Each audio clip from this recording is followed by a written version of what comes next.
Swami Maharaj. The holy name liberates from all sins. The previous verse is recounted in connection with the liberation of Ajamil. Being a pious Brahman in his boyhood, Ajamil later fell down from the path of religion and became a criminal who committed the most abominable and infamous deeds. However, on his deathbed, he remembered his youngest son Narayan and affectionately called out his name. This was counted as chanting Namabhas. Consequently, when the Yamadutas appeared to drag him to hell, he was rescued by the Vishnudutas, the servants of Sri Vishnu, who brought him to Vaikuntha. As a reason, they explained to the astonished Yamadutas, Ayam hi krita nirvesho janma koti amhasamapi yad vyajahara vivasho nama swasti ayanam harihe. Ajamil has already atoned for all his sinful actions. Indeed, he has atoned not only for sins performed in one life, but for those performed in millions of lives. For in a helpless condition, he chanted the holy name of Narayan. Even though he did not chant purely, he chanted without offense, and therefore he is now pure and eligible for liberation. The word Vivashaha is significant. Ajamil chanted in a helpless condition, and therefore his chanting was offenseless. This important advice has been already addressed in the chapter about the inner attitude one chanting, and is also stressed by Srila Bhaktivinoda Thakur. Quote, without receiving the mercy of the holy name, one will be unable to remove his anarthas despite repeated attempts. However, if one cries sincerely at the lotus feet of the name, then within a few days all anarthas will vanish. Unquote. Hare Krishna. Tasmat sankirtanam vishnor jagan mangalam amhasam mahatam api kauravya vidhyaikantika nishkritam. This verse, spoken by Yamaraj, says the same meaning what we heard just now, that the chanting of the holy name is capable of eradicating even the greatest of the sinful reactions and sins in an individual. And all the positive circles have concluded, all the great sages and saints, after studying all the scriptures, have come to this right conclusion about the power and the efficacy of the chanting of the holy name. Now, somebody utters the holy name and the sinful reactions are cleansed, what he has committed in millions of lives. Is it a mechanical process that you chant Hare Krishna and then immediately it's cleansed? How does it happen? How does this Chaitodarpana Marjanam happen? That is also explained. Just now we heard Bhaktivinoda Thakur says, when one cries out the holy name, he says. So, Prabhupada writes in that famous purport to the verse of Kunti Maharani, Janma Ishwarya Shuta Shribhir Edamana Madahpuman Naivar Hattibidatum Vai Tvam Akinchana Gocharam.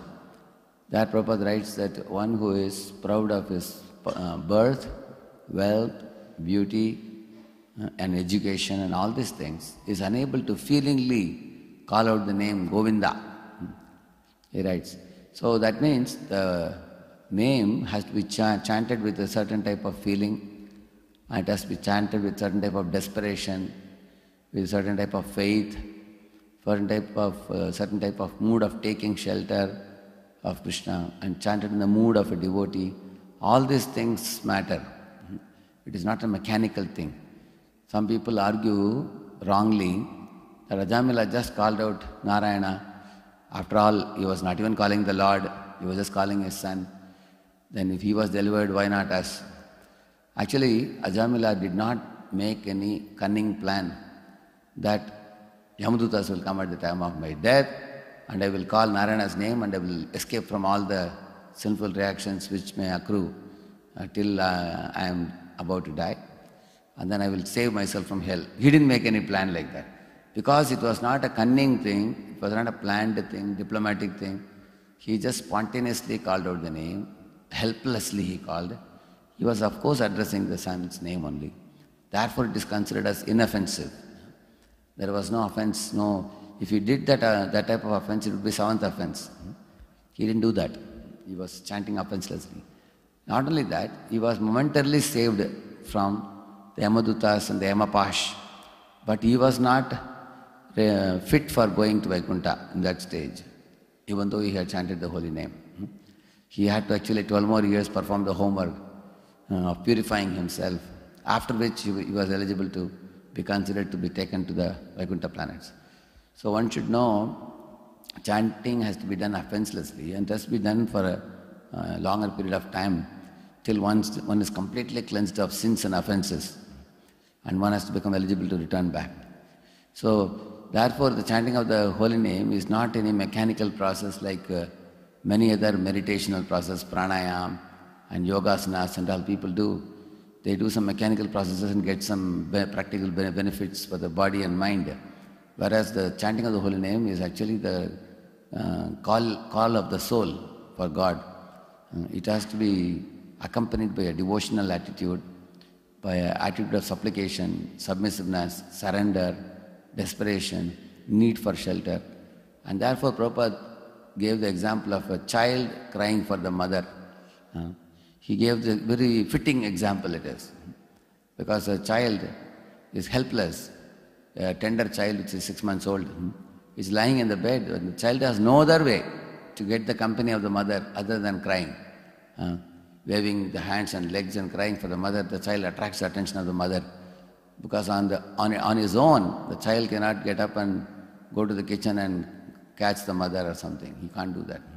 So therefore Prabhupada gave the example of the child calling for the mother. So the offenseless chanting is very much glorified in the Srimad Bhagavatam in several places, and one should at least aspire for it. One should pray to the Lord to bless us with the offenseless chanting of the holy name. Niraparada nama loile pabe premadhan. This verse says the same thing. When holy name is chanted offenselessly, then one attains the greatest gift of love of God. Harinam Prabhu ki. Let us offer our respectful obeisances unto all the devotees of the Lord, who are like desire-fulfilling trees, oceans of mercy, and are very compassionate to the fallen conditioned souls. Svancha kalpatarubhyascha kripa sindhubhya evacha patitanam pavanebhyo vaishnavebhyo namo namaha. अनंत कोटि वैष्णव वृंद की जय। नामाचार्य श्री हरिदास ठाकुर की जय। वैष्णव ठाकुर श्री प्रभुपाद की जय।